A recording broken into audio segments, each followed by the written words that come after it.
Hello, welcome back to the YouTube channel of Bethel Evangelical Free Church Hanley. I'm Pastor Gervais Charmley. This is another Worcestershire church. This is the little church of Bradley, or Bradley Green, in the northern part of the county. It's, as you can see, a Victorian Gothic building. It replaces an earlier building which was certainly here in 1825, and there may have been a building here even before then.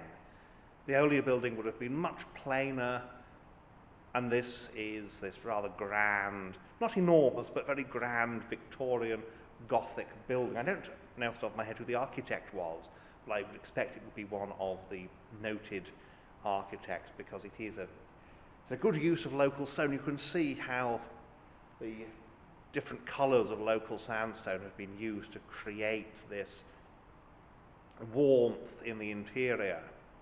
And it's one of the things is, yes, medieval churches on the whole were not meant to have exposed stone, but when you build a new church, you can build it whatever way you like. And here, yes, we want to have the exposed stone on the inside. It makes maintenance easier. And so we'll use the local stone to best effect. So we'll have a look around and point out the important features of it. It's not a big building. It was a chapel originally. It's now a church, and like so many, it's gone from that period when it was a chapel served from somewhere else, to having its own curate, to then having its own vicar, and then being part of a larger group again as rural England and of course as the Church of England itself declined. And there are good reasons, there's some reasons for that, and much of it is the confusion that surrounds so much, sadly. But we'll have a look around the building and moan about the Church of England later. So as usual, we start at the west end, looking east. In fact, I'll back up a bit here. There's a modern, well, there we go, there's a modern kitchen through here, and given the location of the building, it's a very good idea. Modern kitchen, and then of course you've got your toilet here as well. Font is Victorian, octagonal, based upon 15th century examples, quite nice. Seating, normal Victorian pews. We have here John the Baptist, prepare ye the way of the Lord, and then behold the Lamb of God. The War Memorial west window here has the various regimental badges of the men who served during the wars, and here we have a catalogue of charities. In other words, the benefaction board, and we can see William Jones, later Bradley Clark, that's clergyman, and he gives this in 1826, which means that there is a chapel here in 1826. And then it becomes a vicarage in the 1860s. As we proceed east, we can see windows here, nice plain glass. Main entrance on the north side because of the lie of the land. We have here remains of painted text over the chancel arch, and we have the pulpit, which is stone.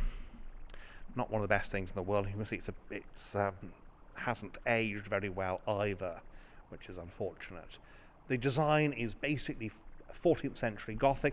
Now this is an interesting thing because it tells us that there's a history here. This is a historic, probably medieval parish chest. Now, is it originally here, or does it come from somewhere else? Certainly there's no parish here in the Middle Ages, but how old was the chapel? Here we have the chancel steps, and you can see someone has very kindly put a handrail on the side of the desk here for those of us who are less mobile to get up and down. The organ chamber here, a pipe organ has been taken out and replaced with the electric one, and we praise thee, O God. So east window is the other main bit of stained glass, and we have a fairly typical crucifixion scene. I am the bread of life behind the altar. Sedilia, no piscina. This is a Victorian church. Why bother with a piscina? Nice bit of polychromy. And here we have again Reverend John Cremp Bayliss, 15 years curate of this hamlet, died September 23rd, 1837. So he would have been working under probably either the vicar of Inkbarrow or more likely Hanbury, or the rector of Hanbury, and he would have had charge of this chapel. This is the bottom of the tower, and you can see there appears to be a single bell, which makes sense. That's what you'd expect in a little place like this. The communion rails have nice wrought iron supports, and yeah, not much more to say other than, again, this nice use of polychromy. You see the serving hatch at the back there, below, well, in front of where the kitchen is. The location means that it's most convenient. If you want to have events and things here, you need to have your own kitchen and stuff on site, which they do. So very simple. There we are, choir stalls, just the one set. Very simple. It's a small little church, but quite impressive, and this 14th century decorated style, the most popular style of Victorian Gothic. And back in the nave now, got quite good acoustics, which is a very good idea. And yes, having plenty of plain glass is always a good thing. So that is the inside here at Bradley. Then we are back to the pulpit of St. John the Baptist, Bradley. Stock and Bradley officially, which is in Bradley. Just pause here in the porch, and here is the mystery of Bradley, because that's part of a medieval coffin lid, and there's another one here which suggests that there was a medieval chapel on the site, but nothing survives it, and I suspect it was rebuilt many times before the present building was constructed. And so here we are outside at the Church of St. John, Stock and Bradley Green, St. John the Baptist, I believe, Stock and Bradley Green. You can see again this use of the local stone and the different colours that it comes in. So we'll have a look around the outside. It's another one of these churches that faces north, in terms of that's where the main entrance is, and that's a bit awkward with the sunlight because the sunlight shines on the south side, but that's life.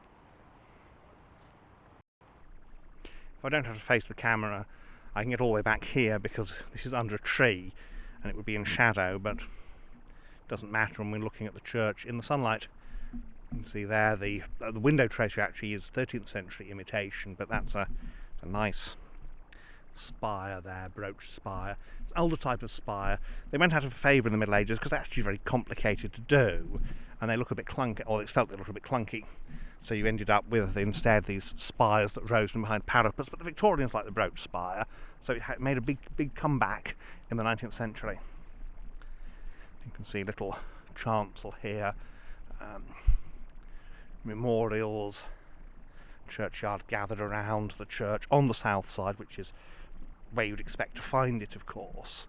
But most of the memorial and the really old ones are just so weathered you can't see the dates on them. And it's the simpler side because it's the side of the tower isn't.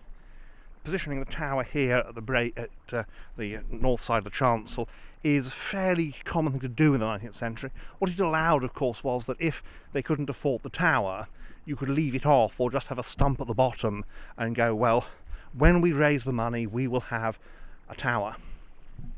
Some places they actually never did, but obviously here there was the money for the tower. So around here, nice solid base of the tower there. And obviously that would have been the vestry at one point. Again, quite a common thing. Nice, the porch is stone, and it's quite a good site, a very good site. So there is the north side, and up to that pointy spire there, down here. And again, you've got that polychrome stonework effect. You won't often find that with brick, of course, with Victorian churches, but here we've got different coloured stone. We'll do it with stone, and it's great. I mean, anything really to make it a bit more individual, which is what you want with a little building like this. You want it to be individual, to feel as though, yes, this is our village church. So that's the outside. Just go around the west end, although as you can see the sun is in a rather awkward place for doing that. But that's what you get. And there is the west end with its gorgeous rose window. And there we have the spire, inspiring, soaring heavenwards. So that is St John's, Stock and Bradley Green. It's located actually in the hamlet of Bradley Green. There we are, Bradley Green, and good example of a little Victorian church.